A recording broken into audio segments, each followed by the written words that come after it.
I should point out before we take the questions that there are, what happened in the scroll dispute is that everyone thought in 1954 that there was only one cave of documents found, Cave 1, and those were all published.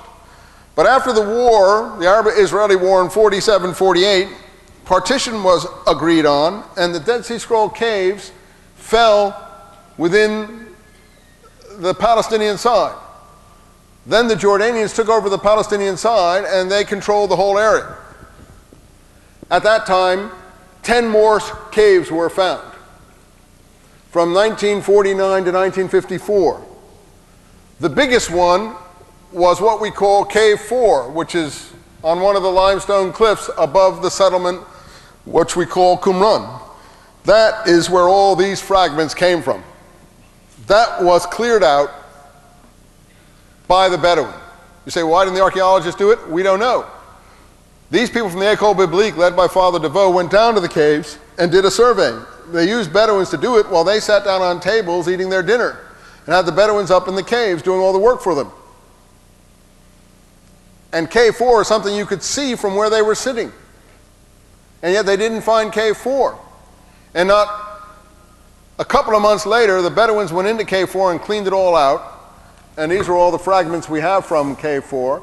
And that is the biggest manuscript-bearing cave. So in that cave, we literally have some 600 different documents that have never been seen before, fragments of them, but 600 different documents. We only have them in bits and pieces. But because we have the documents from Cave 1, we basically can get a good picture. When was the shroud pulled down over the scroll problem? Around this period when Cave 4 was discovered, another cave, Cave 3, was discovered by the team that had a copper scroll lying on the surface of the ground. This we call copper because it was rolled. It was a bronze or copper tablet rolled, and it had to be taken to Manchester to be cut open. And that scroll, that copper scroll that had to be cut open, turned out to be a temple treasure list. A list of the hiding places of temple treasure, where it was buried and where it was secreted. Now, the official scroll team was horrified by this. Because when it said, what are the Essenes, the poor, doing with the temple treasure list? They said, well, this had to be an imaginary thing or dropped by a passerby or some such explanation. But they couldn't have it published at that time. So they worked 10 years on it to make it seem like an imaginary list, when, of course, nobody would take the trouble of punching something into copper that was imaginary.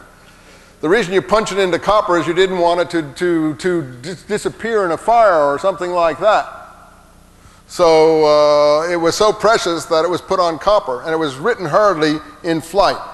In any case, it's clearly the hiding place of the temple treasure. Who would have the hiding places of the temple treasure?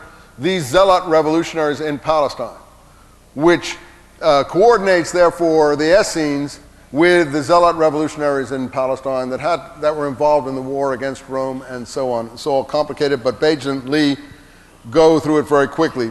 At that time, in the New Yorker magazine, Edmund Wilson, a communist fellow traveler, was writing in 1955 his famous series on the Dead Sea Scrolls.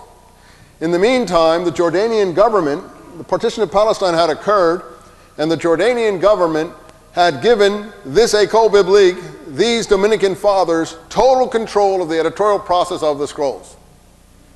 What did they want with Hebrew documents, that is the remaining scrolls? Nothing. And therefore, who was Johnny on the spot to deal with it and take it out of their hands? The Dominican fathers.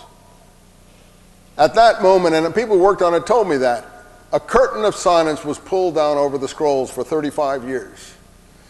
And these people vetted everything that came in there, looked and checked and saw what was in everything that came in there. Father DeVoe and Father Millick. They kept all the most important new documents, sectarian documents, to themselves. They edited them very slowly. And that's the significance of this book here. So what happened was the Edmund Wilson article suggesting that the scrolls had something to do with early Christianity, and the copper scroll totally spooked the Dominican Father editorial team. And they, as this person told me who worked on them, wanted to pull down the curtain of secrecy till the crazies would go away. We, you, all of us are presumably the crazies. And we did go away. And everyone forgot about the scrolls for 35 years. That was extremely successful until idiots like myself came along and started agitating, because I had this crazy theory that the Habakkuk commentary, already published scroll, had material about the life and death of the righteous teacher, and the life and death of the righteous teacher in the community he led was very similar to James the Just, the brother of Jesus. And I put that theory in many of these books that I just showed you, and Bajan and Lee recapitulated this theory in their book. And it was that drove me to see the remaining documents, because I had the theory that control of the unpublished manuscripts meant control of the field. And the way that worked is, as I think I had hinted earlier at the beginning of my talk, that they could, by giving these scrolls to selected students at Harvard and other places, create instant scholarly superstars. Then there were very few positions in this field, and they would place those students in key positions around the country. That would become a yay-saying network of like-minded people who could pejoricize all the work of their opponents, and that's what they did. Their opponents never got published. They reviewed their opponents. Their opponents never reviewed them. They got all the best positions. They controlled all the journals. They controlled all the research and all the approach to the research, and nobody who had an opposing point of view was allowed to publish any of the texts. It was only given to a select few. So when I came along and I discovered all this, as the introducer told you, I was an NEH fellow at the Albright Institute in Palestine, where it was the center of the American School of Archaeological Research, where the scrolls originally came in. And I was there a whole year and I couldn't do anything. There was nothing to do. I might as well stay at home. If I'd gone up to the Huntington Library, which is around 25 miles from my house, I could have learned more. Because I was working on the parallels between the community of James and the community at Qumran. And there was nothing I could do there. So I sat there and did nothing. I sat in my room with my family and just watched television the whole year. But while I was there, I made a lot of contacts and discovered all the things that I've just told you about. And it laid the foundation for allowing me to do what I needed to do. So sitting there watching television was probably the best thing I ever did. So I watched Jordan television. So sometimes Israeli television. And I had a lot of tapes, like Japanese cartoon tapes, and that my kids loved and stuff like that. So I was quite entertained the whole year. But I made the contacts I needed to get all the Dead Sea Scrolls. And what happened was I went down to the Israel Department of Antiquities. And I said, look, I'm here on a research grant. I want to look at the scrolls. Oh, you can't.